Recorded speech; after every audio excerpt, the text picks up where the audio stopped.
Good afternoon. I'm Lucas Panzica from the 104.5 The Zone Studios. SEC Media Days start next week in Dallas. This morning, the Tennessee Vols announced their 3-player participants. They are offensive lineman Cooper Mays, defensive lineman Omari Thomas, and linebacker Keenan Peely. Tennessee will appear in Dallas on Tuesday. In other Tennessee news, star outfielder Hunter Ensley announced that he will return for the upcoming Tennessee baseball season. Vanderbilt announced their 3 SEC Media Day participants: wide receiver Langston Patterson, offensive lineman Gunnar Hansen, and linebacker C.J. Taylor. The Commodores will appear on Monday. In NFL news, former Vol and current Steelers cornerback Cam Sutton has been suspended 8 games for violating the league's personal conduct policy. Sutton was charged with misdemeanor battery earlier this year while he was still with the Detroit Lions. For all your foundation repairs and waterproofing needs, visit USSTN.com. Breaking news at once on your home for the Titans and Vols. This is 104.5 The Zone.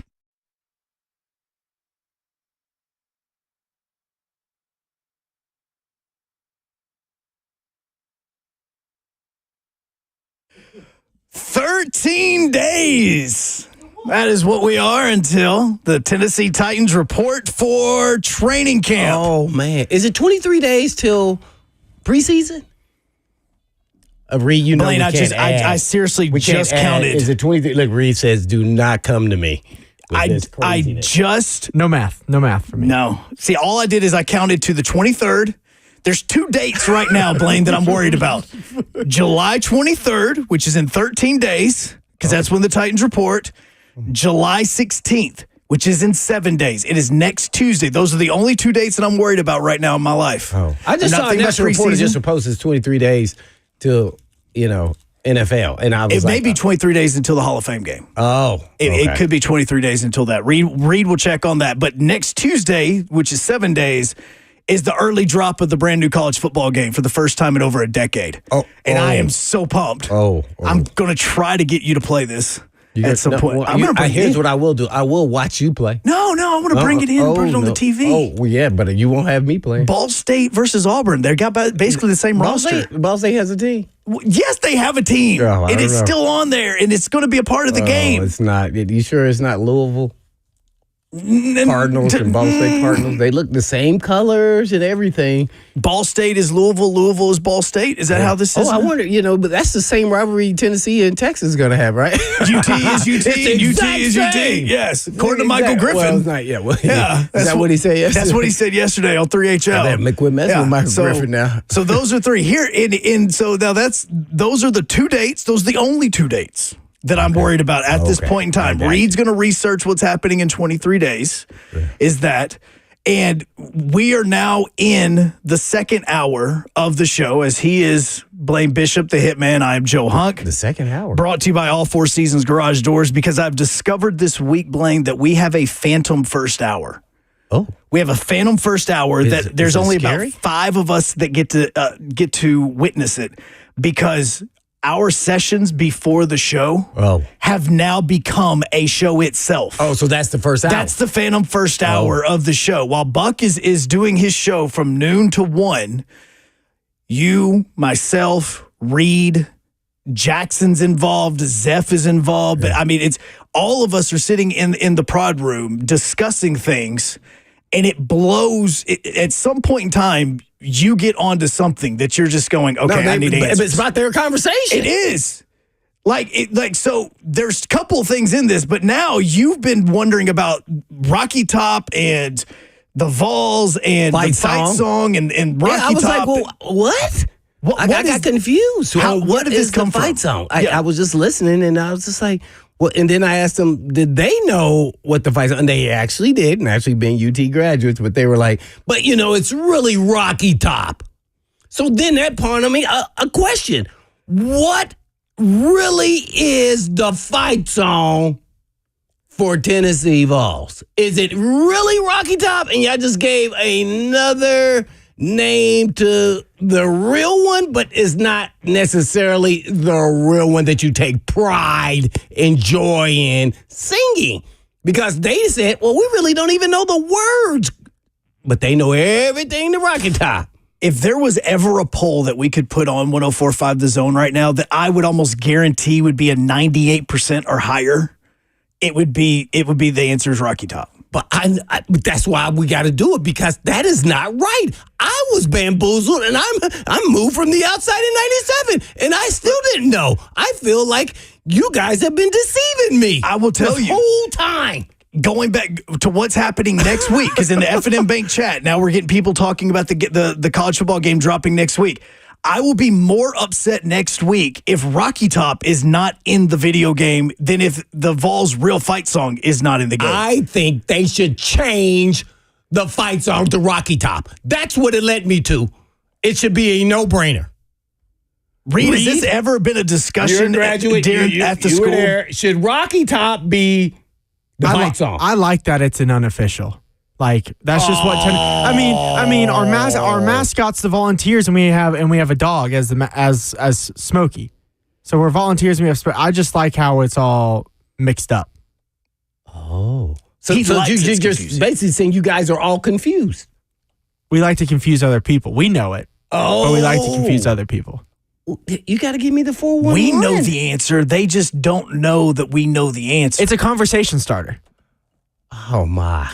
Yeah, because Smokey, I was all excited about Smokey. I was like, well, where does the dog come in? You know, I was like, the Georgia Bulldogs. That makes sense. But yeah, then Smokey. So there's a lot of explanations here. So anyone, 737-1045 The Zone, can explain about Smokey, the fight song, and what the real fight song is, and what maybe it should be. And So Ding Dong here, me, won't be confused. So the F&M Bank chat, which you can go to if you watch us on Zone TV, YouTube, Facebook, X, and Twitch, I think that saying that which one is the fight song is because which one is the more important song for Vols fans is Rocky Top. Because and Duck said it, Rocky Top has never been the fight song. It's just the song that is mostly connected with the Vols because you hear it the most. Well, somebody needs to explain how they both originated and who or what song was first. I don't have an answer on that one. Like, so how did it just usurp the fight song? So I have an answer to Hunk's question. Rocky Top will be in the game. That's 100%. Okay, good. I will check and see if the other one will be too. But because Down the Field is the fight song. It's just if you were to Down the Field's the name of it. So Down the Field. During the games when they play Rocky Top, and then when they come in and they kick the extra point, they play Down the Field and they keep it really quiet. It's like a lead in, and then it gets after they kick the extra point, it gets louder, and then Rocky Top again. You don't have it? No. I can find it. Look, this is the reason why this question popped up, because it spawned from Buck going 8 of 19, not 8 and 11, whatever he wants to say. He was 8 of 19 in his college football he did quiz. an exceptional job. He was not Pate State material earlier today, okay? But that's where this spawned from, because the conversation of the fight song and Rocky Top came up, and the 3 producers that we have in that room over there who are all Vols grads, at some point in time during this conversation went, I don't even think I know the words to the fight song. And that then hence is where we're at today, right now, with the confusion. But you know Rocky Top. So then it should be the theme song, the fight song. Yeah. I mean, that's it. So we've got comments that are flying in from the F&M Bank chat. Greg says, Blaine, because I've been watching Vols football since 1970, and this is the first I've heard about a different song other than Rocky Top. Thank you. And so is that the one where, I'm going to just use Peyton Manning, where he's up there, what song is that? He's up there, you know, going with his hands and everything. I don't know. Is that Down the Field? Is that what they're singing when they run to the end zone and then they all stand there? I'm baffled. So please help me. Duck says that Rocky Top was first played on October 21st, 1972, during a home game against Alabama, where the Vols actually lost 17-10. Oh. They lost that game. But that's when he says it was first played.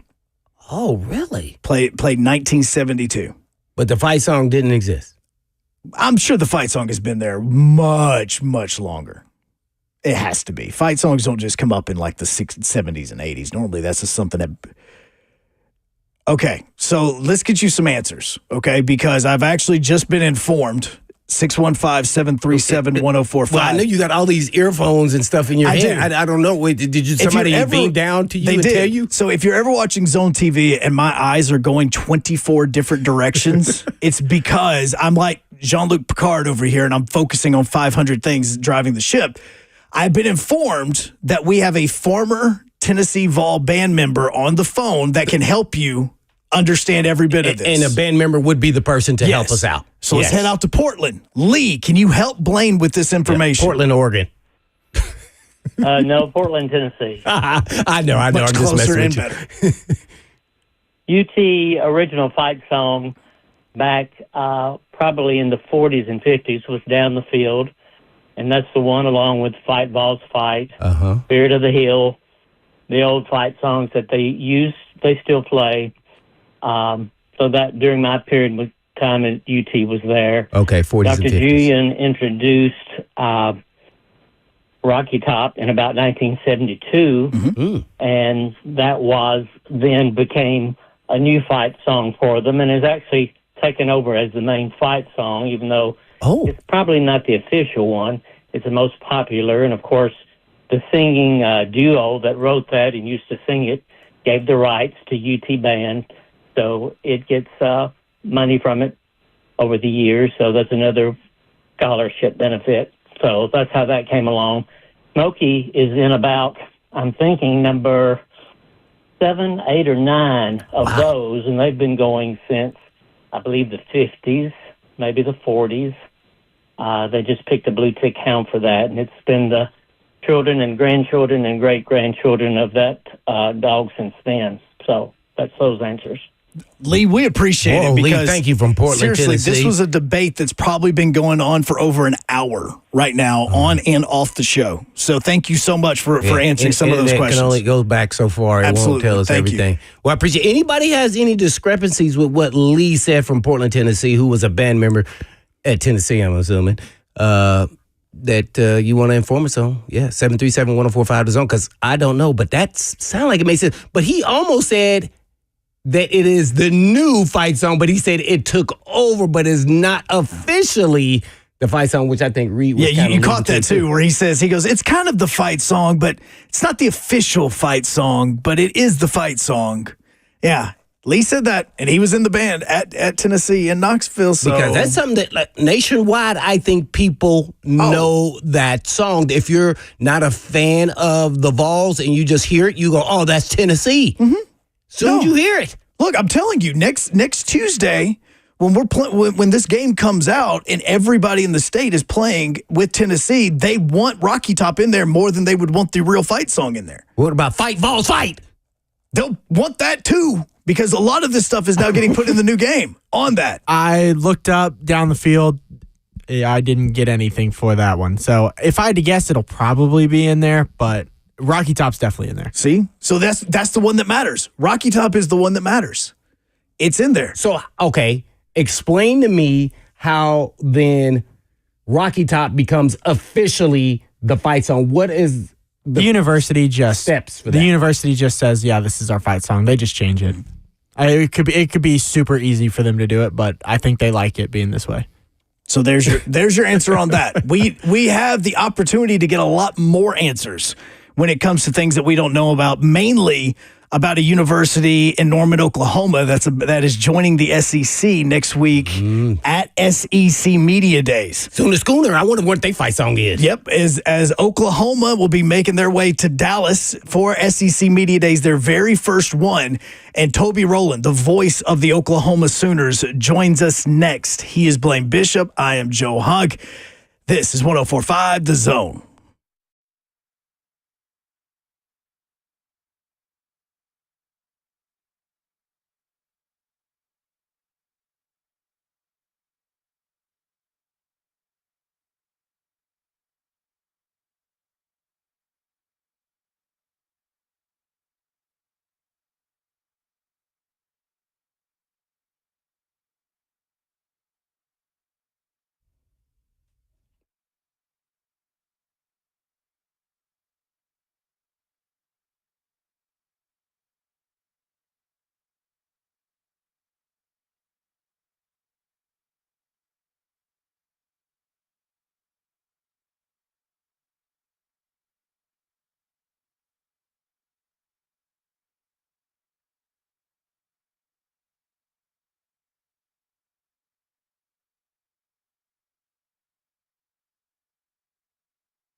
Have you noticed how unreliable things have become these days? Like when someone tells you it'll be ready at 4 p.m. and it's not, people are really tired of that stuff. So if you had the unreliable vehicle repair shops, come on over to Eurofix. Eurofix turns unreliable into reliable. And Eurofix has your vehicle ready when it's really ready so you don't have to stand around waiting all freaking day. And Eurofix repairs all European cars with quality that beats the dealer and without the dealer pricing. And that's because the dealer repair shops are designed to pay virtually all of the dealership's overhead. And that's a lot of money. And why would you want to pay for that? Well, a Eurofix Reliable also means a 3-year nationwide warranty plus a free loaner car with every repair appointment. So make sure you call ahead as loaner cars are very, very popular. So if you're tired of the unreliable repair shops, come on over to Reliable, and that'll be Eurofix, family owned for 24 years. And all you have to do is just give them a call at 844-EUROFIX. That's right, 844-EUROFIX, or you can just visit them online at myEurofix.com. That's myEurofix.com. But I'm a dumb later.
Moving along on this Tuesday afternoon, the Hitman Blaine Bishop and myself, Joe Hunk, brought to you by All Four Seasons Garage Doors, as we are now less than a week away from SEC Media Days coming up in Dallas. 3HL is going to be heading there, so you can be paying attention to all the coverage that they are going to have from Dallas as they get ready and start broadcasting from there, getting a lot of people on to talk about not just the SEC teams that we're used to, but the newest ones. Because, Blaine, we have two new members, and one of those, the Tennessee Vols, will be taking on coming up in September, as the Vols will be heading to Norman, Oklahoma, to take on the Sooners. And Toby Rowland, the voice of the Oklahoma Sooners, joins us right now. And Toby, first question, man. Is it weird sitting at home right now and seeing the Big 12 holding their media days and you guys not being involved? It's really weird. I'm going to be honest. I do a show every morning in Norman, which is very Oklahoma-centric, OU-centric. Mm-hmm. But we have always, kept our finger on OSU and the rest of the Big 12, obviously. And I didn't even know what was going on until this morning. And I was like, hang on, because we're talking about the SEC Media Days and who's taking whom from each school and all that kind of stuff, what our plans are as a radio station. And my partner said to me this morning, Big 12 Media Days is getting started. And I'm completely oblivious to it. So it is bizarre, but it's kind of exciting that what's happening next week for sure. So the whole thing that we were talking about over the course of the last 20 minutes has been about the Vols traditions in this. And kind of the reason we wanted to get you on was to talk about Oklahoma and to get a lot of these Vols fans that are going to be going to Norman in September to kind of get to know you guys just a little bit more. Obviously, we know about the national stuff that we've seen all throughout the years in this. But for the Vols fans that are going to be making that trip to Oklahoma, what should they be expecting from a game day coming up in September?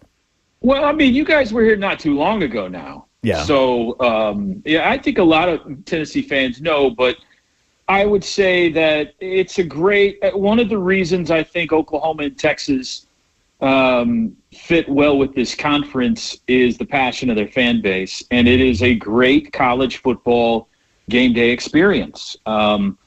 We had the tremendous good fortune and opportunity to visit Knoxville a few years ago. And we're just blown away by your fans, the scene there, the stadium, the Vol Navy. We tried to take in as much as you possibly can in one day as a radio crew and as a fan base. And it is just awesome. And I think Oklahoma fits, right in with that. And so whether it's the ponies or the pregame or the tailgating or campus corner, the stadium itself is a beautiful, beautiful stadium. It's a beautiful piece of architecture that I think will fit in very nicely. Well, it has been for a long time. It's not about fitting in with a conference, but it's a part of college football history. The things that have happened on this field, 47-game winning streak, the 7 national championships, the 7 Heisman trophies, Bud Wilkinson, Barry Switzer, Bob Stoops, on and on and on, from Bosworth to the Selmans to Baker Mayfield. There's been a lot of college football history that has taken place at the corner of Lindsay and Jenkins. And so you kind of feel it, It's a stadium that sits in the middle of a neighborhood. It's not one of these big cavern. I mean, you can see it from the highway, but it's way back off the highway in the middle of a campus, in the middle of a neighborhood. It's kind of hard to get there. It's kind of hard to get parking for, and nobody would ever want it any other way, And so it's just a great college football environment. It certainly is not a cookie-cutter NFL stadium in the middle of a parking lot anywhere. It's kind of what you want when you think college football. Toby, to just show you just how quickly the years pass through as we sit and we talk about college football all the time, is the fact that our producer that's sitting in the control room right now, we were just talking as you were talking about the last time Tennessee went to Norman, Oklahoma. He was 13 years old when that took place, and I'm sitting here thinking like, wow, that was 2014. That was a decade ago. And we have people working here now that are just going, I can't wait to go, because they went through their entire career in Knoxville, and they never saw this game take place outside of that 14 and 15 matchup. So I know you said it was just a little while ago, but we have a producer right now that was 13, barely even in high school when this game was played last in Norman. Yeah, you're right. I guess it is longer than it feels. It feels like it was not too long ago. I just remember. See, I have family that are Tennessee season ticket holders and huge Vol fans, obviously. And so we've always, through them, kind of rooted for Tennessee. And I remember how great it was that day to have just Tennessee fans everywhere. I mean, they just invaded Norman, and they were all so kind, and it was a great day. So it does seem like it was 3 or 4 years ago, but, man, it's been a decade. Holy cow. He is the voice of the Oklahoma Sooners as Toby Rowland joins us right now on 104.5 The Zone.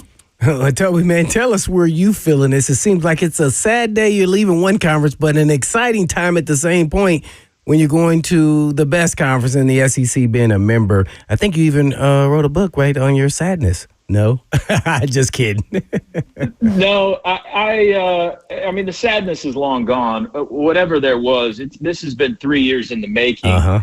And I think that, the sadness of leaving the Big 12 is the people. Mm-hmm. When I'm 50 years old, and all I've ever known for the University of Oklahoma is the Big 12, and before that, the Big 8, and the opponents and rivalries that come with that. And in our profession, which I'm now 15 years working for OU, you get to know the other broadcasters and the media relations guys and the radio personalities and coaches and fans. And our paths won't cross with a lot of friends very often, and in some cases maybe not at all anymore. So that's the sadness of leaving a conference. We're not going to miss playing Iowa State or going to Morgantown or anything like that. We're trading up big time in the caliber of opponents and the venues that we get to go to at OU by moving to the SEC. But it's been 3 years to deal with those emotions, and I think now that's all gone. And it's nothing but full-bore excitement and coming out of our skin with anticipation for what it's going to be like to be in the best conference in America by miles. Mm-hmm. And look at the schedule they gave OU in year one. I mean, you got Tennessee and Alabama coming to town. You get to go to LSU and Ole Miss. And every year it's going to be like that. You know, it's exciting venues. It's exciting history and traditions that we don't get to experience a lot here. And those fan bases get to experience our traditions, and it has certainly added some pep to the step of Sooner fans, for sure. No doubt about it. We're on with Toby Rowland, voice of the Sooners. Why don't you talk a little bit about your book and just give us some highlights in there, and is hypo in there, and talk about the rich history of Oklahoma football so the fans know, hey, man, you guys not just coming here just to be, we're part of the SEC. You belong in the SEC and will be competing at a high level. So kind of go through the rich history. And by the way, is hypo in your book too, or no? Hypo. So my book, I've written 2 books, and they're children's books. Uh-huh. And so one of them, I have a thing I say. So I know Bob Kessling there. What is it? When they score a touchdown, it's the checkerboard. What is his famous saying when they score a touchdown at Tennessee? Put it in the checkerboard or something like that. Anyway. Yes. Okay, I know you're talking. I'm sitting there going, how do you put us on the spot? How do we all blank on this? Oh, I'm going to let Kessling know that you guys don't listen to this broadcast. Yeah. Tell Reed. Thanks, Toby. You're a 2-time Emmy Award winner. That's right. When OU wins, when OU has clinched victory, I say unhitch the wagon and put the ponies in the barn. And that's kind of the, if this game's over and we've won.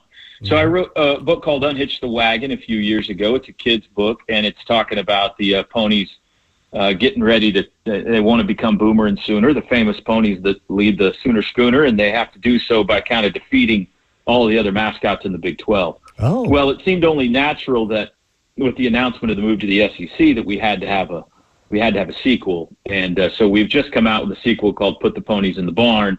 That's about the mascots, the ponies, Boomer and Sooner, meeting all their new mascot friends in the SEC and bringing them back to Norman and introducing them to Sooner Magic. And so I guess in a small way you could say Josh Heupel's in the book, because they certainly meet Smokey and the checkerboard end zone and all that kind of stuff, but not Josh in particular. But yeah, it's a children's book, and it just came out. Not a lot of history of OU football in there, but a lot of fun if you got kids. Well, I got to play with a big time running back there my rookie year in the NFL, and that was at the end of his career, Spencer Tillman.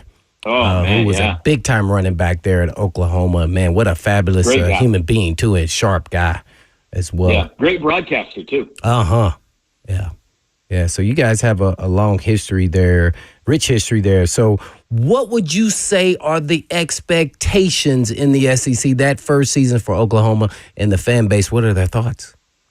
12-0 in a national championship is the expectation at OU every year. Yeah, I mean, that's, the reality. We can talk about that, but that's what Oklahoma is. I mean, that's every year that you don't win a national championship is a disappointment. And I think that maybe there will be a gap of time here where we're learning about the SEC, and also the SEC is learning about Oklahoma. Oklahoma views itself, and I think rightfully so, at the elite of the elite level in college football history, with Alabama and USC and Ohio State. And, they are not in it to try to just have a winning record or go to a bowl game. They're trying to win national championships every year. The reality of this year with this schedule is probably if you could win 9 games, you have a pretty good shot at getting to a college football playoff. And with a new quarterback and in a new conference, that would be a really nice season. Now, I think they could be better than that, and they certainly could be worse than that. They got a very tough schedule. I think that they are very talented at the skill positions. Wide receivers and running backs are looking fantastic.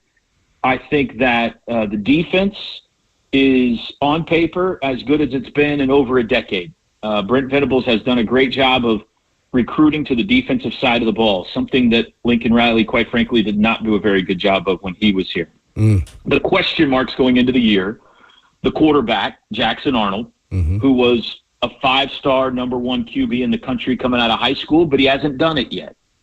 And it's a tough place to get your feet wet in the SEC. So he's an unknown. I think there's a lot of hope, but he's an unknown. And the offensive line. The offensive line has been almost completely rebuilt. Again, there's hope there, but they're an unknown until we see if they're going to gel together. And the SEC is a hard league to win in if you don't have a really good offensive line. So those are the 2 questions for this team. I don't know that I'd say there's a tremendous amount of worry about it, but if there is going to be a breakdown this year, I think it's probably the most likely place is either on the offensive line or Jackson Arnold is not yet ready. Well, and we're joined right now by Toby Rowland, the voice of the Oklahoma Sooners. In Tennessee, you have a lot of Vols fans that are extremely excited after the way Nico played in the bowl game because of the 3 touchdowns running, the passing touchdown. So obviously, Vols fans' excitement levels at a high. How are Oklahoma fans feeling about Jackson Arnold? Because you talked about it, he threw 3 interceptions in the bowl game that he started in the Alamo Bowl. You guys lost against Arizona. I know you've said, it's kind of going to be on his shoulders, but the listeners and everything that you talk to on a daily basis, how do they feel going into the season? I think they're excited about him. He did make mistakes in the bowl game. He also showed some ability to be spectacular as well. But he's a freshman. I mean, he's a redshirt freshman. So I think it's a cautious optimism, I would say. He put up a ton of yards in that game too, 361 yards, 2 touchdowns. He ran for another score.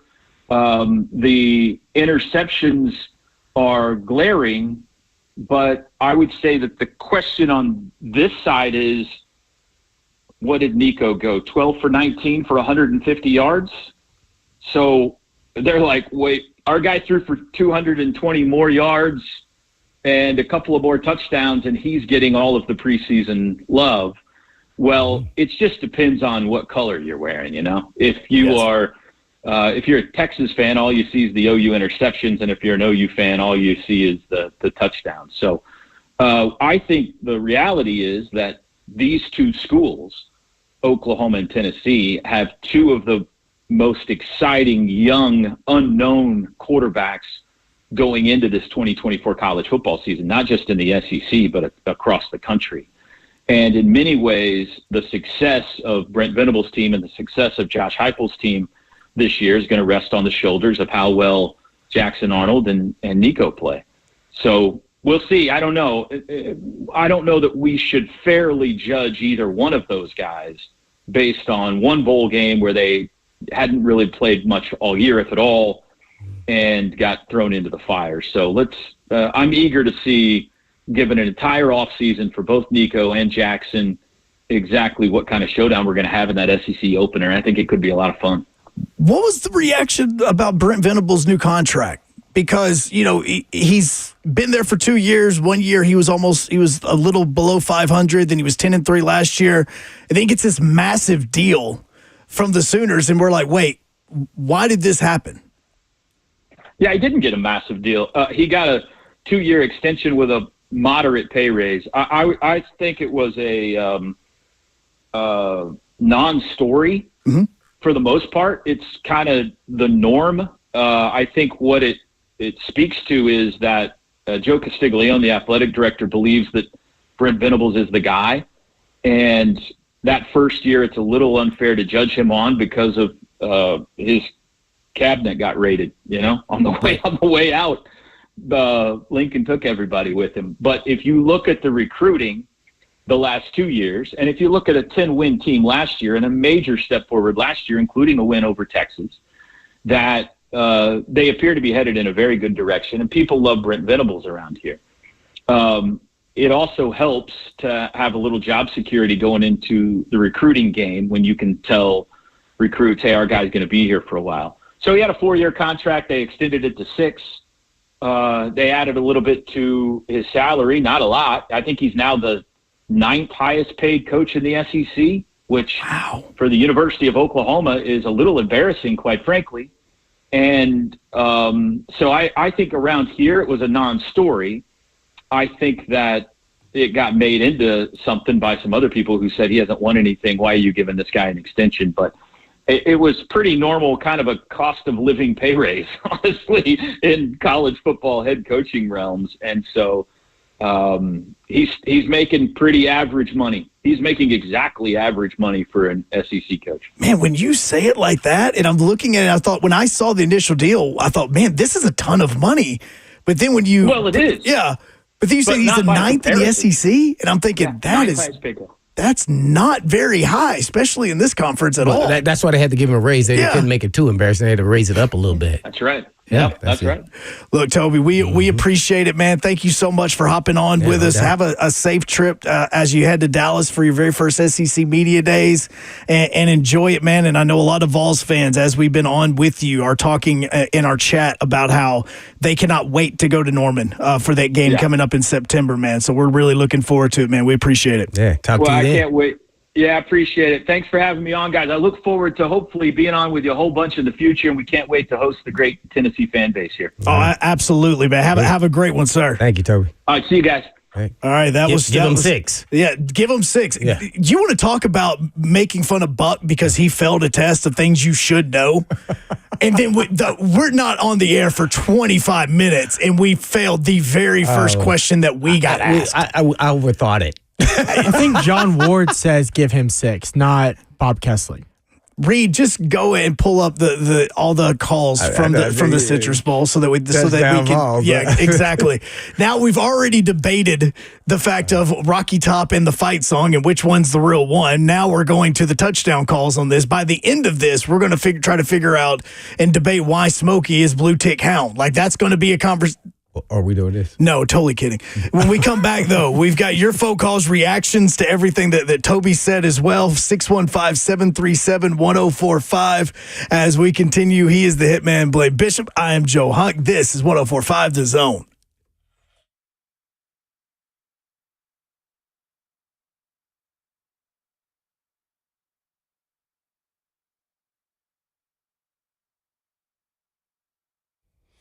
Hey, this is Blaine Bishop, and I'm excited to tell you about Tennessee Orthopedic Alliance, or as you may know them as TOA.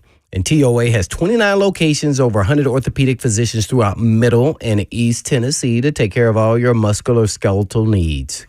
In addition to their orthopedic clinics and urgent care facilities, TOA offers physical therapy, hand therapy, and sports performance training for teams and individuals at their sports performance centers. And as a former professional athlete, I know how important access to expert orthopedic care is. So whether you're an athlete, active adult, or just looking to get back to living your best life, you can visit TOA online at TOA.com. Yes, that's TOA.com, or you can call them at 1-855-NEED-TOA. That's 1-855-NEED-TOA.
Appreciate Toby Rowland hopping on with us to give us a little bit of insight about Oklahoma as they get ready to head to their very first SEC Media Days. I'm Joe Hunk. He is Blaine Bishop, brought to you by All Four Seasons Garage Doors. Because, yes, SEC Media Days is next week, but we actually have Media Days going on right now and today and tomorrow as other conferences are already hopping in on this, as the Big 12s is starting today. And the place to be apparently is Las Vegas, Blaine, because the Big 12 is starting theirs today in Las Vegas. The Mountain West has their media day tomorrow in Las Vegas. And then the Pac-12 has what they are calling after hours with the Beavs and Cougs in Las Vegas tomorrow night. Only 2 teams. So this is where one of the phantom first hour conversations come from, because 2 teams. Trying to keep up with where all these teams have gone is a challenge in itself. Obviously, the Pac-12 has lost everybody except for 2 teams, which is Oregon State and Washington State. To fill up their schedule, Oregon State and Washington State will be playing 8 games against the Mountain West Conference. Now, the Big 12 is now 16 teams because they have taken some Pac-12 teams and others. So, Blaine, can you name the 4 brand new teams that have joined the Big 12? Oh, no. Oh, no. This is what we're doing today? Oh, 1,000%. Because one, you're Big going, why is this 12? in Las Vegas? It's because of where there's with you the trying to way give me this. hints? I'm just telling you that the 4 reason why new they're in Las Vegas. teams to the Big 12. Yes, they have added 4 teams from 2023 to 2024. 4 teams. Oh, my. And I will tell you, giving you a hint, they're all former Pac-12 teams. They're all former. They're all Pac-12. teams from the Pac-12. So that means Arizona State? There's one. You got one. Arizona. Okay, there's 2. So you've already got 2 down. Oh, my. Now comes the 2 difficult ones. Uh-oh. From the Pac-12. I am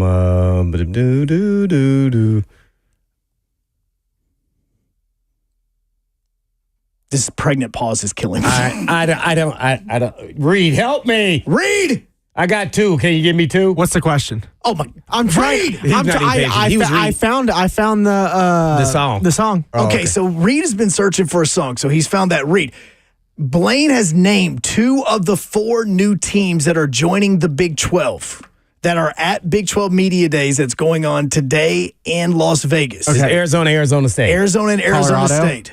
Colorado's the other one. Coach Prime. Oh, okay, Colorado. Arizona State, Colorado. BYU was already in it. So here's where the fun part comes. It's the next team. It's somebody from. It was way from the other way. It was Central Florida. No, Nope, not Central Florida. They actually joined last season. West Virginia. Not West Virginia. They joined a couple Golly. years ago. I Reed. Give me a Iowa second. State. Give me a second. Not Iowa State. They're already there. I know. That was literally Toby's what he said is, trust me, we're excited about not having to play. Only one left? There's only one left. Here's the worst thing about this is I'm telling you guys this right now.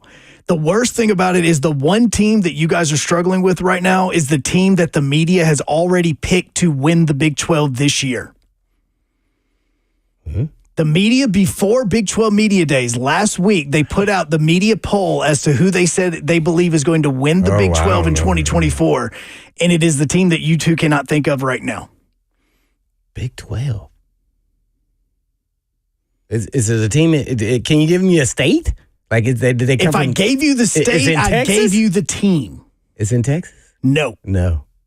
I know they got a lot of teams in Texas. All right. Because we're running up against the break, it is tell me. the Fighting Kevin Dysons. Oh, Utah. It is Utah. Oh, that's horrible. Arizona, Arizona State, Colorado, and Utah are the 4 new teams that will be in the Big 12 Media Days and in the Big 12 this season. That's right, and they picked Utah to win it. Which is great because you get BYU and Utah against each other now. You got Cam Rising coming back for his 19th year.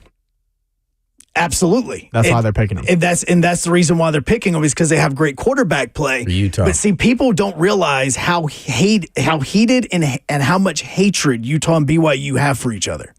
It is the equivalent of Michigan, Ohio State, Alabama, Auburn, whatever you want to say, in the state of Utah year round. There's that much hatred. Is it the Mormon connection? They don't like each other because, yes, one's a Mormon school, one is not. But the other side of it is that because they've been in different conferences for so long, they had to have agreements to play each other. And they never wanted to make the agreements. So it grew the hatred of like, you're scared to play us. No, you're scared to play us. And so a couple years ago, they came up with an agreement to play each other, but now they're in the same conference and they're going to play each other every single year. So that's it. So that's where the Big 12 Media Day is going on right now. Utah, Colorado, Arizona, and Arizona State. You can get in. 615-737-1045. He is the Hitman. I am Joe Hunk, brought to you by All Four Seasons Garage Doors. This is 1045 The Zone.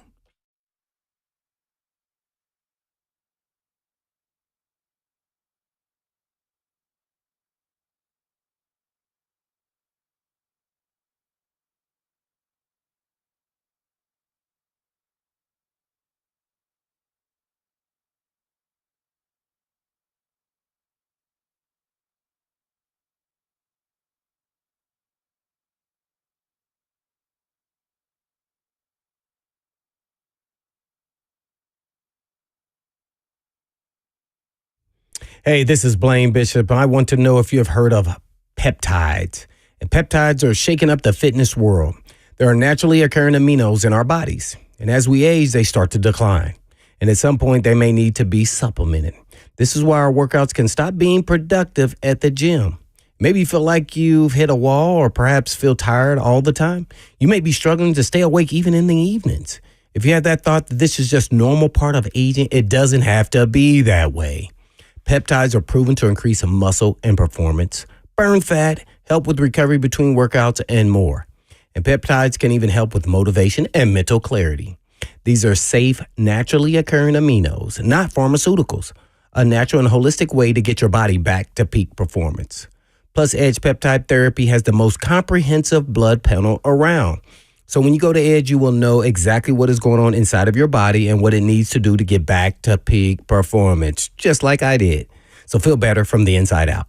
So go to edgepeptide.com. Yes, that's edgepeptide.com. Or you can give them a call at 615-724-1878. That's 724-1878.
Good afternoon from the 104.5 The Zone Studios. I'm Joe Hunk. We no longer get to make the comparison of Josh Allen versus Josh Allen, as Jaguars linebacker Josh Allen has officially changed his name to Joshua Hines Allen. So just be aware of that when the Titans decide that they want to beat the Jags again so the Jags can't make the playoffs.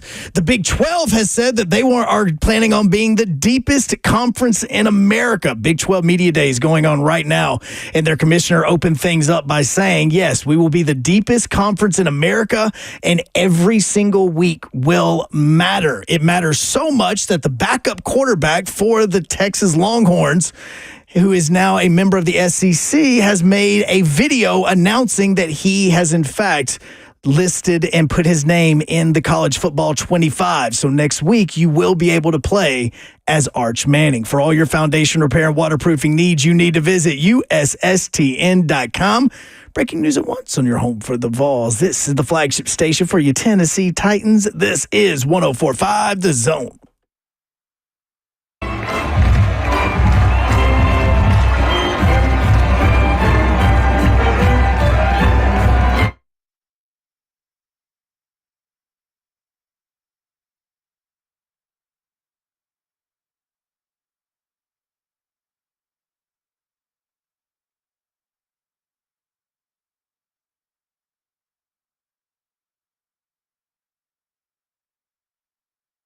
Where's Rocky Top? There it is. Man. There are people listening to the radio right now going, why is this just playing? Why aren't they just letting it play? For the football season about to start. It's right around the corner. SEC Media Days tomorrow. Yeah, on Monday. I'm sorry. On Monday. Tomorrow, next week. Yeah, we have Big 12 Media Days going on right now. The Mountain West has their Media Day starting tomorrow. And then the Pac-12 and those two teams have their little media night thing that they're doing in a single ballroom at the Bellagio in Las Vegas. That's horrible. Coming up. Tennessee just scored a touchdown. Yeah, I mean, so if you're wondering why the music was playing, at the very beginning of the show and what I called the Phantom first hour of the show, we got into a discussion about Blaine was asking about Rocky Top as compared to the fight song and which one's the real fight song and all this other stuff. We went down a humongous rabbit hole with this.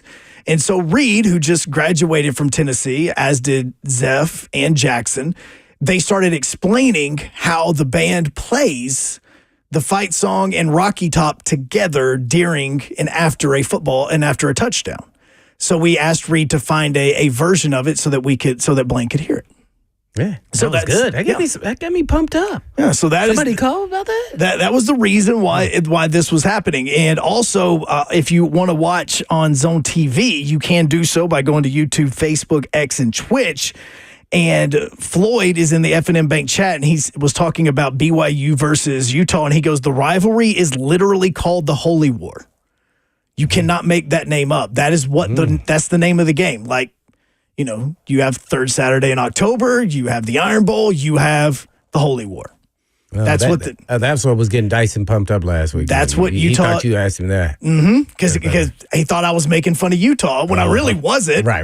It was, and that's why talking about Utah now being in the Big 12, the connection that is made with them and BYU and how that rivalry is going to heat up because of this.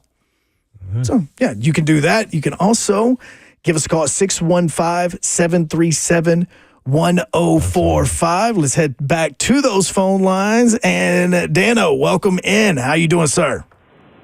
Doing great. How are y'all doing today? Doing well, man. What's up? I just had to chime in on this whole down the field versus Rocky Top debate. Mm-hmm. If you call yourself a Tennessee fan and you don't know that Down the Field is our fight song, you need to turn your orange in.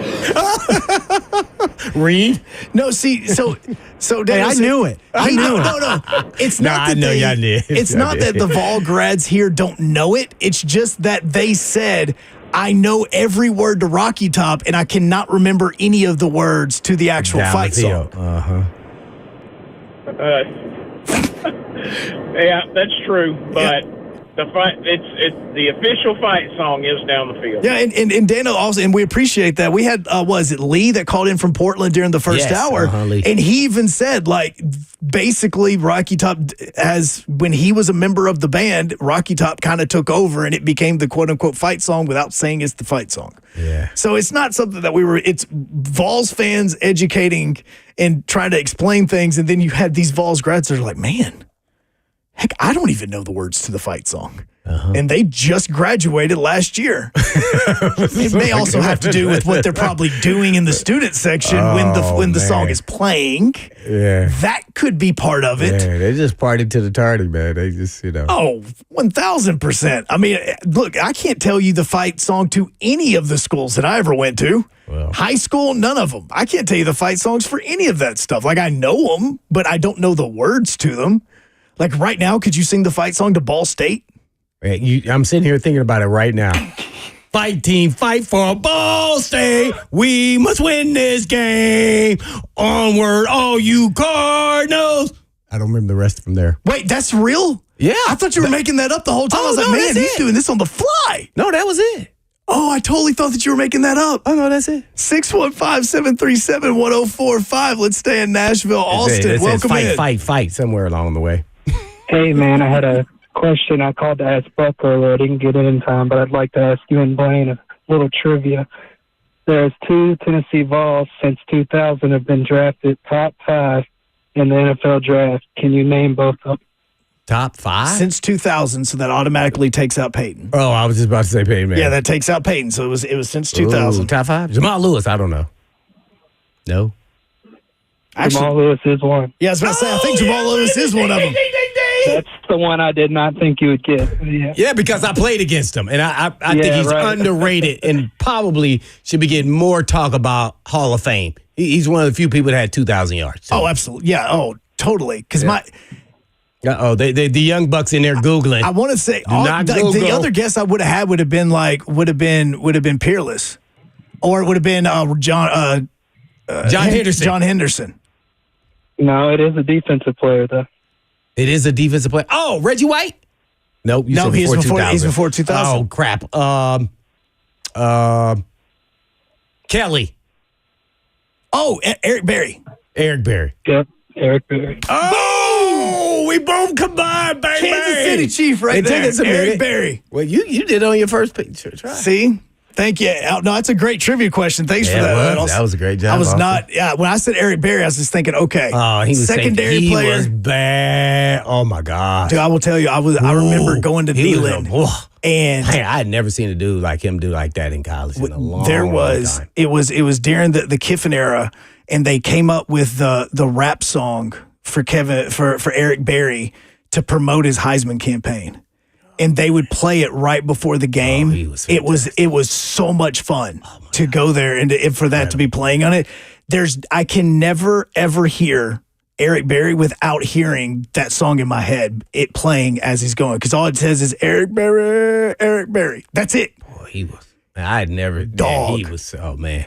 And man, he's still borderline Hall of Fame NFL. If he wouldn't have got the cat, I mean, man. Ooh, he was tearing up the NFL just like it was college. No, and the cool thing is, is with the diagnosis that he had, he turned that around, and now he has all these charities that he helps with that because of the cancer diagnosis on it. I know people that have been affected by it that he has helped with that because of he turned that into a positive for him once he got diagnosed. It is amazing. One of my favorite. We were talking about favorite wide receivers. One of my favorite Vols of all time is Eric Berry. Oh yeah. Hands down, without even thinking. The top boy. It was just that guy.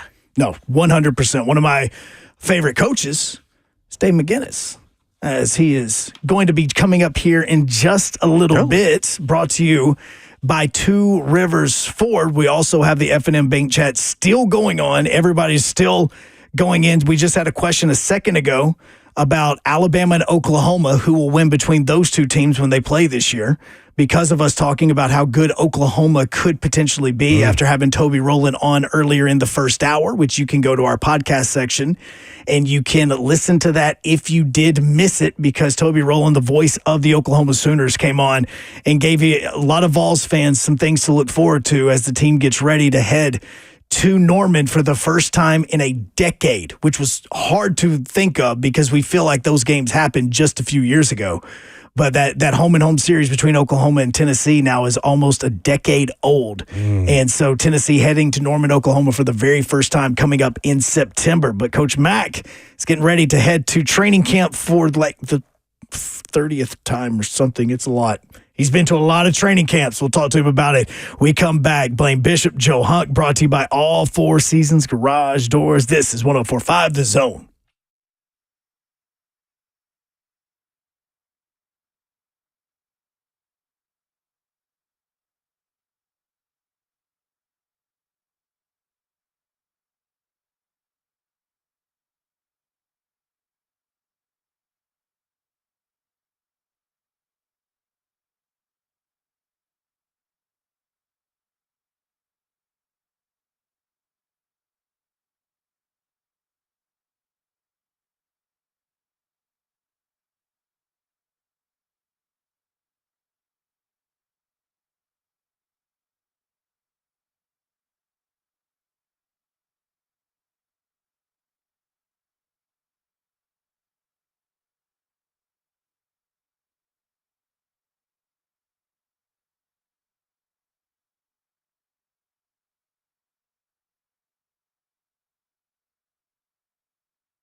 Blaine, I figured it out. We figured out the reason why the Washington Commanders are the happiest fan base in the NFL, according to AI. Earlier today, the Commanders announced that they are bringing back the gold breeches to the uniform. That's what it was. That's why they got excited. That's what it was. They didn't find that out till now. I mean, so they're not in the stands. I'm still reaching, man. I'm still reaching. Do you know how many people have texted or tweeted at me, for that, posted at me, whatever it's called on X now, about the fact that the Washington Commanders was considered the happiest fan base according to AI? Mm-hmm. So the gold britches are coming back. So get excited that you're Commander fan that won one. We're excited because Coach Mack joins us right now, brought to you every single week by Two Rivers Ford. And Coach, it's list season. Those are continuing to come out. And earlier today, it was ESPN said that Big Jeff was the number 4 defensive tackle in the NFL. I know he missed a few games, and I know he's a fantastic player, but from the time that you've seen him on the field, what are some things that he is working or could work on to possibly move up in this list and be the best defensive tackle? Well, first of all, hello to you, Joe Hunk, and to Blaine Bishop. You're right. I mean, this is the list season. People are reaching for things to talk about. Big Jeff's the number 1 defensive tackle here, I can tell you that. And as long as he's been healthy and has been playing, I mean, this guy is, and he's paid like it. And he's paid like it because he's played like it. So as long as that dude stays healthy, the fact of the matter is that, he was willing to play at not 100% because he knew how bad he was needed in the middle of that line until he just couldn't play anymore. So I'll ride with Big Jeff for a long time. Are there any stats or anything that a fan that isn't watching the X's and O's game film, the all 22, that they can look at and go, this is the reason why he's the number 1 defensive tackle? Because, I know that when you're looking at the player on the field and seeing that he's taking up a guard and a center, he's taking up 2 offensive linemen and opening up space, we see those things. But what else is he doing so well that does make him the best defensive tackle? Well, that's the biggest thing. And again, I mean, he's one of those guys on Wednesday when they give the personnel report as an opponent looking at it saying, here's the guys we've got to be able to control on the Titans defense when we play them. I mean, he's going to have a big circle around him. And not only because of the fact that he's going to dictate protections, he's also going to dictate double teams. But the fact that as disruptive as he is in that center guard triangle, whether he's getting sacks or not. And that's why these defensive tackles are getting paid so much money now, because the game has changed just exponentially as far as the throwing game. Being under center, taking a 7-step drop to get to a 5-step drop, to get a release, that's not the majority of the game anymore. The majority of the game is in the shotgun, and also the release factor for passes in the National Football League are at an average of 2.5 seconds. And so now, because the game has changed so much and has become that quick release horizontal game that's going on, pressure up the middle is where you can get the most immediate effect, other than disrupting routes with your people that are pressed up on the line of scrimmage. So that's what he does. And he's done that, ever since when he first, started playing. I think after he came back at the 9th week of the first year that he was here off of the ACL, and immediately, he had that impact. So the being able to collapse that center guard triangle, if you don't know anything about X's and O's, if you just zero in on that during the game, you can see not only how much attention he's getting, but how much of a disruption he causes. He is Coach Mack, brought to you by Two Rivers Ford. Joins us every single Tuesday here on 104.5 The Zone. Yeah, all those things you said there about Big Jeff is commendable, and it's all true. My question is, why isn't, I guess, I'm going to just say Titans, but I feel like Big Jeff is part of this category. Nobody is marketable from the Titans from a national perspective. Like Big Jeff to me should have a commercial or something. I'm just wondering, it's kind of a trend outside of Derrick Henry, who's no longer with the team. It's like no other player gets any national, publicity as far as just in a range of commercials and nationally known with the Titans. Well, yeah, I mean, you've experienced that when you were a player here. You guys are one of the best teams in the division and in the league, and that was the one year that nobody was voted to the Pro Bowl. Remember that? Yeah. I mean, and so to me, I mean that is way down the line of consideration, and plus, I mean, not only the fact that you're a smaller market team, you got to win. You got to win the majority of your games. Derrick Henry got it because he became a 2,000-yard rusher, and he had just a succession of being able to lead the league in not only yardage but carries.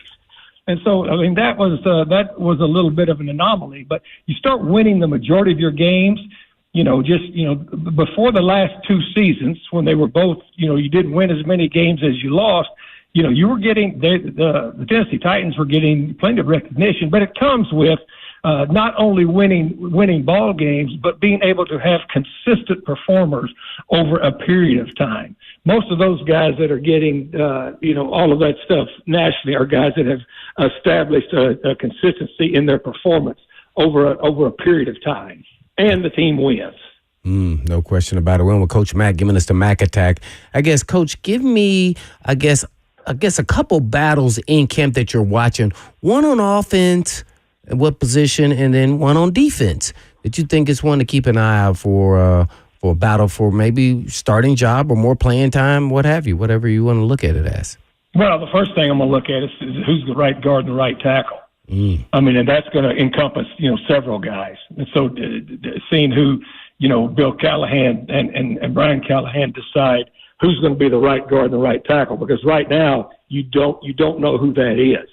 And until they get the I'm going to watch that, because you can take all of the suspects that you have there and all the prospective names there, and somebody's going to have to emerge as the starter at those two positions.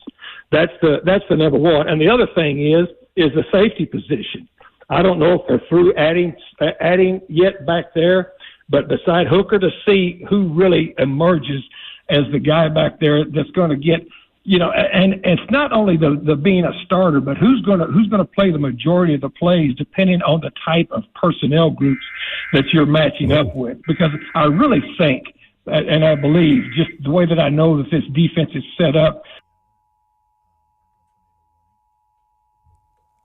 All right, we are live right now on Zone TV only, because on the 104.5 The Zone frequency, we actually have a tornado warning that is being issued right now, and we'll keep you updated on that and what's going on with this.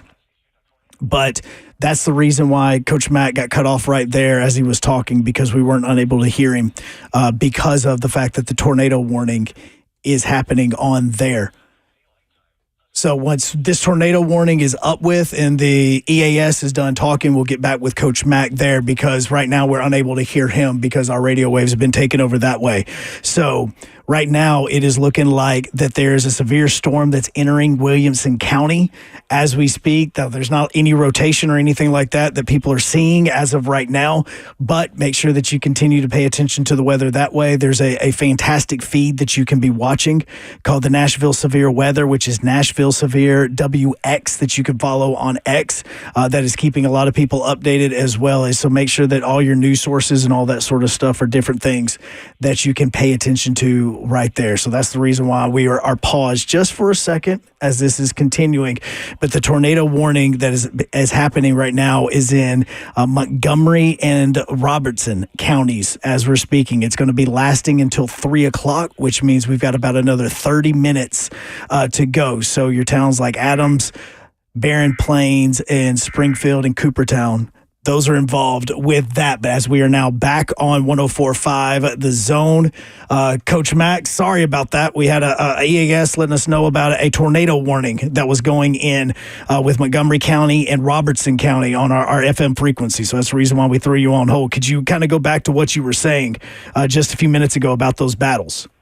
Yeah, well, first of all, that's very critical. I would be more than happy to be interrupted any time for a tornado warning, because those events are something not to be played with.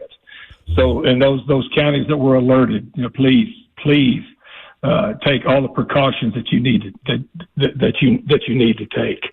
So where were we? Where were we before we got? You were talking about the position battles that you're going to see. Blaine asked about on the offensive and defensive side.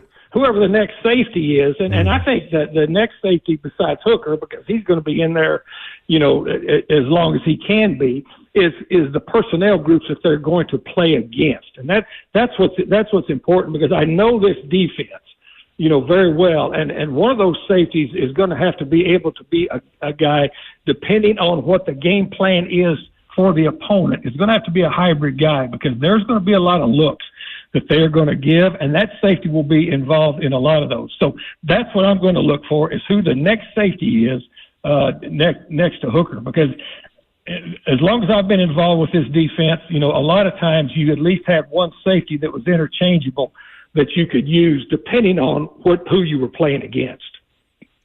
Coach Mack, I have to ask you this. It's kind of a fun-loving question, and it has to do with jersey numbers. We talked about this a couple of days ago. You would be the perfect person to ask this question. When you hear or see a certain number, every, person can probably identify with a former player that was on the team or a current player. But this number, I could not come up with a player. So the quiz question is, I'm going to say a number, and you name a player for that number. Yeah, well, it's only one question. Only one question for this one number. That's it. All right? The number is 43. What top former or current Titan player do you think goes with that number? Yeah, I would have to say it'd have to be a safety.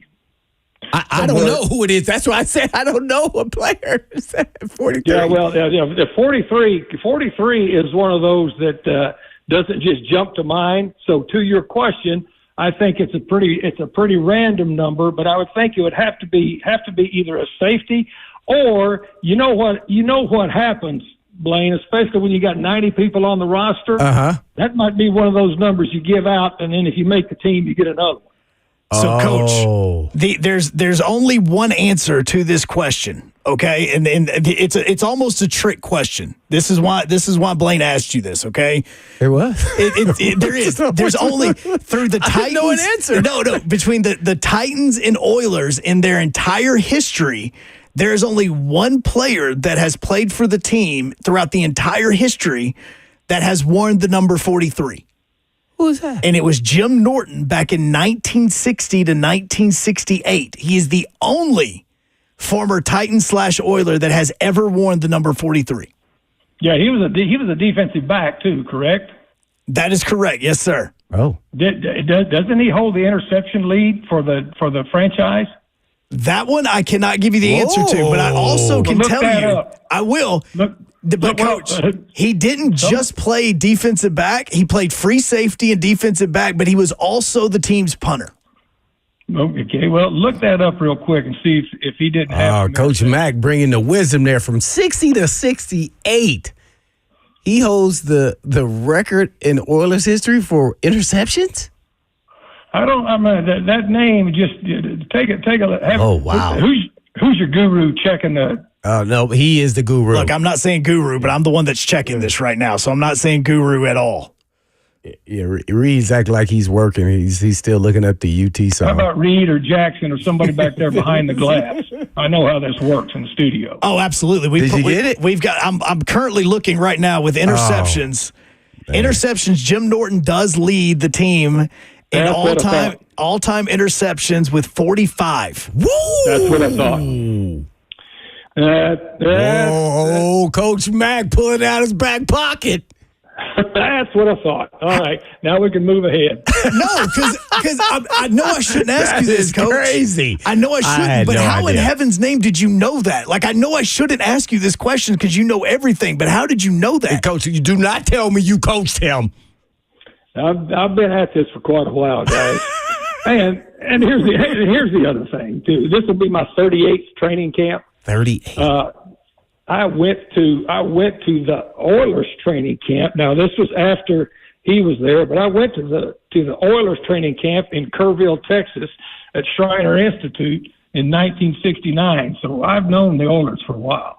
Oh, Coach, you pulling rabbits out of your hat. I'm going to ask you another quiz question. This is not an NFL question, but since you're kind of, sort of understanding of this college, Oklahoma, Nashville, and Texas are both coming to the SEC. I'm sure you know that, right?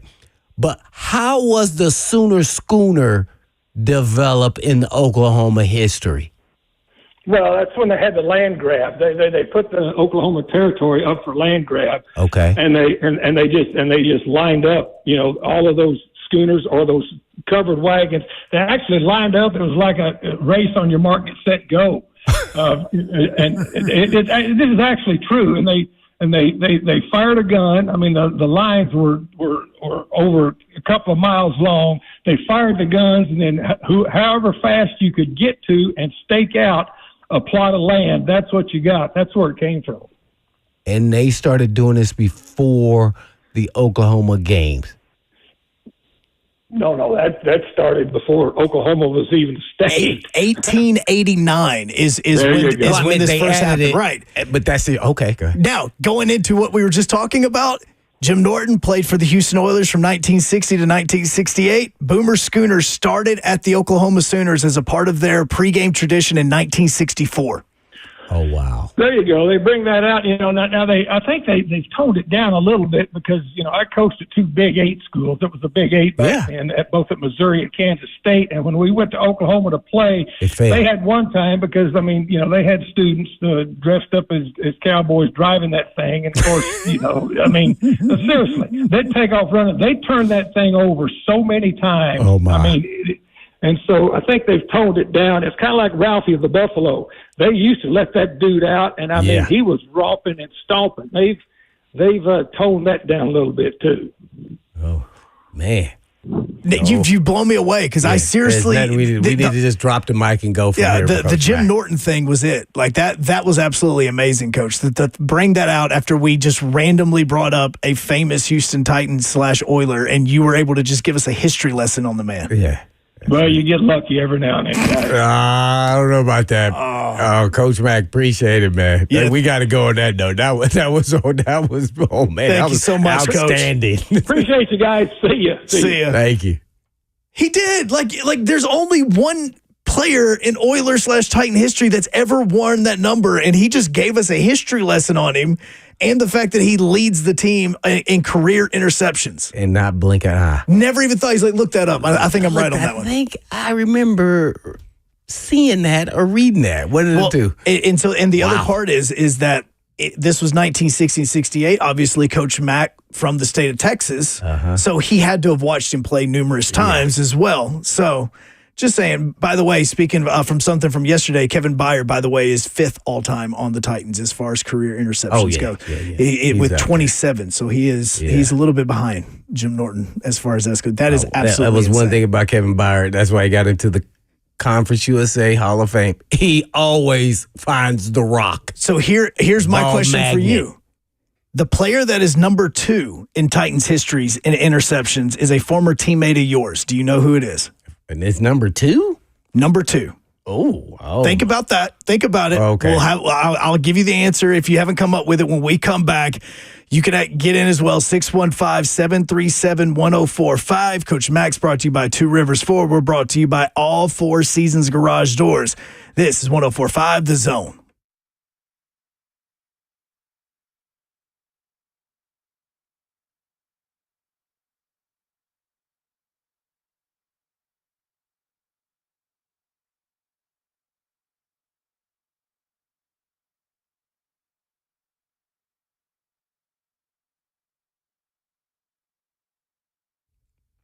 Hey, Tennessee, summer's in full swing, and Cool Ray is here to make sure your home is ready for all the fun and the sun. And we've got sizzling deals that will keep you comfortable and worry-free all season long. So ensure your family stays hydrated and healthy with free water quality testing, because nothing beats a refreshing drink of pure water on a hot summer day. So get ready for summer activities with a $500 off tankless water heaters and $250 off tanked water heaters. Perfect for endless hot water when you need it the most. And don't forget, keep your home cool and comfy with a $49 AC tune-up. And make sure your air conditioner is ready to beat the Tennessee heat. And this summer, let Cool Ray take care of your home so you can focus on making memories. So call us today and take advantage of these scorching hot deals. Cool Ray, your trusted partner for a cool and comfortable Tennessee summer. So visit coolray.com or call us today at 615-570-0900. That's 570-0900. Keeping Tennessee cool, plumbing right, and always lights bright.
Wrapping up on 104.5, The Zone. He is Blaine Bishop, the Hitman. I am Joe Hunt, brought to you by All Four Seasons Garage Doors. You can also watch the show on Zone TV simply by going to YouTube, Facebook, X, and Twitch. And if you do so, you'll see Blaine rocking a little jersey.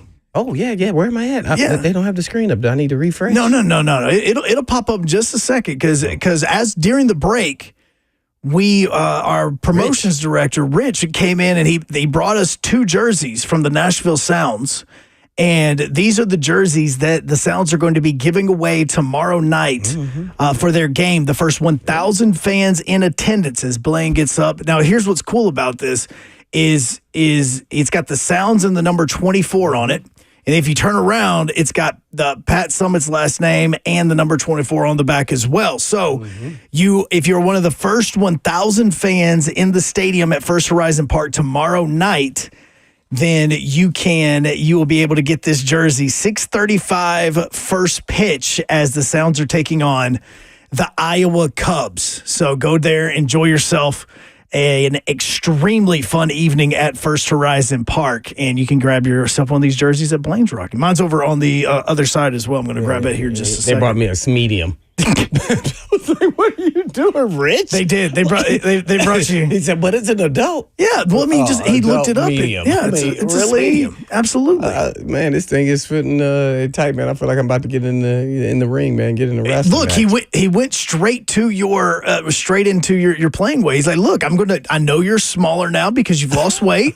I'm getting you a jersey just like your football jersey. I want to make it tight. Those things were so uncomfortable. Trying to get into those. So breathe, man. I used to have people help me take mine off. Yeah, because pads off and it's like everything. Had to sucked go onto one arm. you. Well, yeah, one arm at a time. You have to pull it like that. Let them pull it. All right, so before the break, I asked Blaine a question because we were talking to Coach Mack, which you can go to our podcast make section. Me look real bad here, I know. No, go into our podcast section. You can listen to our conversation with Coach Mack, brought to you by Two Rivers Ford. And Blaine asked Coach Mack about a number that was connected to the Titans in the first player that came to mind, and it was the number 43. And Coach Mack thought about it. He's like, hey, it's a secondary player. I know that. Oh, he broke it down, man. But he started breaking it down, going, okay, no, it's a secondary player. But the problem with the question is there's only one player in Titans/Oilers history that has ever worn that number, which was Jim Norton, which then Coach Mack decides that he just wants to put us into an amazing class of Titans history and starts educating us on everything that Jim Norton did, including the fact that he still leads the Titans in career interceptions with 45. I had no idea. 45. The second place person got to be no half clue. of that. I had no idea that this was the case. Well, now, me either. So what I did is I pulled up the list of the Titans all-time records, and one of these involves the interception record that we were just talking about, which Jim Norton leads all of Titans/Houston Oilers history. The guy that is in second place is a former teammate of Blaine's. So before the break, I asked, Blaine, who is sitting at number 2 all-time in career interceptions as a Houston Oilers/Tennessee Titans? Immediately. Okay. Three guys, Samari Rowe, Darrell Lewis, and Marcus Robinson. And of those 3, I'm going to go with Marcus Robinson. Marcus Robinson is actually 14th all-time. Oh, dang it! He is right below Samari Rowe, who is 13th all-time. Darrell Lewis is 7th all-time. Oh. The man sitting at number 2 that you were teammates with for 4 seasons. I didn't get any of it right. So, come on, thanks, Coach Mack, for making me look so good. I played with him, right? You said my first 4 years in the league. Years, they did interceptions? 1993 through 1996. He ended his Houston Oiler career with 31 career interceptions. Don't say Chris Dishman. Chris Dishman is number 2 on this list. Oh, no way. 31 career interceptions as an Oiler/Titan. Oh, man. You know, now he is the head coach. I brought him up to the Titans organization, introduced him to Amy and those guys last training camp. He was here. He is now the Texas Southern head coach. And two guys that I played with on that team when I was a rookie, Bubba McDowell, who I was his backup, is the head coach of Prairie View. Wow. Yeah. And so it was some smart guys, but Dishman, the only reason why I say that is he dropped so many picks too, by the way. And we used to, because all we played was man-to-man. So he used to always be like, hey, man, if I got to come up here and tackle somebody, we in trouble. And I go, what do you mean? He said, my job is to cover. So if big old running back come around there, hey, man, I die for a shoestring. And this guy, he was a pretty tall dude. He wasn't, small, but he could cover. He was underrated. Played like 15 years. He kept going going. I couldn't believe it because when we moved here, I think that's when he was a free agent, and then he signed with the Vikings, and he kept going. I couldn't believe how long he was playing because he was, a tall corner back then anyway, and he could run. And he was opposite Rod Woodson even in college at Purdue. Yeah, he left the Oilers right when you guys were moving here, and he was played for Washington 97 and 98, and then 99 when you guys became the Titans. He went to Kansas City, and then he finished his career in 2000 with the Vikings, like you said. Yeah, so he went on forever, man. So he's elite, man. He dropped so many interceptions. So you're saying he actually probably could be in front of Jim Norton? Oh yeah, I think so. He could have been if he hadn't dropped them all. I can remember him with some dropsies, man. He's like, dang it. He'd be so mad. What's really bad is I kind of wanted to quiz you on the game that he had the most interceptions, but I'm not going to. 615-737-1045. Let's stay in Nashville. Sean, idea. wrap it up the show for us. How's it going? You wanted to quiz me. I'm good, man. It's kind of a question for Blaine. Me and my son went to Vegas last weekend, and he's proud of his Titans jerseys, which he had an Oilers jersey, Jeffrey Simmons, and we encountered some, older fans from the Texans, from the Oilers, and the guy got behind us. He's like, "How you got an Oilers jersey, man?" And he said, "Well, my dad got it for me for Christmas." He's like, "Well, who is Simmons?" And I explained to him, I said, defensive tackle, plays for the Titans. And he kind of got all defensive. He said, you shouldn't you should be ashamed to be wearing that jersey. I'm like, why, dude? He said, well, y'all kind of stole our team. I said, if I remember correctly, which I wasn't about 15 or 16 years old, if y'all would have built a stadium, y'all would have got to keep that team. And I know it's kind of a sore subject, but did y'all encounter, did they actually want to keep y'all there? Because the way I understand it, back then, they didn't even want to build a stadium for them. That was my point I made to this guy. Why. Yeah, you're right there, Sean. Yeah, that's absolutely. Thanks for that phone call, Sean. Yeah. So that was the case. Yeah, no doubt about it. Yeah, that and Bud, the late great Bud Adams, he kept all the rights to all the jerseys and the history of the team because he saw that the Browns didn't do that when they moved. So yeah, he kept all of it. So it's their history. Also, when they started selling the Oilers gear when the team announced that they were going to use those uniforms last season, the jersey I bought was a Houston Oiler Jeff Simmons jersey too. Well, you should just explain to me his throwback, and since they have the history there. But if he's paying attention, he sees that the Oilers, they wear the early jerseys every year. Against the Texans, by the way, because, Amy wants to piss those guys off. But if I got to mention also Eddie Robinson, who was a teammate, my dear friend of mine, is the head coach of Alabama State, too. So 3 guys I play with are head coaches of HBCUs. Mm-hmm. And we're here on the radio, so we'll be here tomorrow at 1 o'clock. But right now, we got to roll. So in the meantime. And in between time. Peace.